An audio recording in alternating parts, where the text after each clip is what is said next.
Stay current with your community association management skills.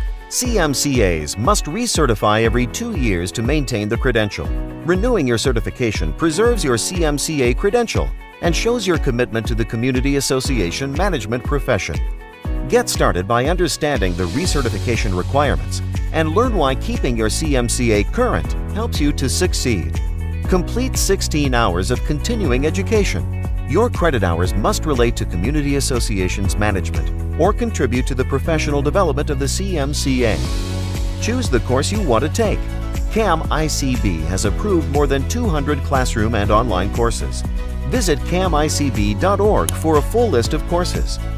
Be sure to check the status of your designations. If you have held an AMS, PCAM, Florida CAM, or Nevada CAM license for more than a year, then your requirement is already complete. Does your state regulate manager licensing? Check to see. You may have already fulfilled the CMCA continuing education requirements. Pay the fee and submit the application. Sharpen your skills and maintain your CMCA credentials today.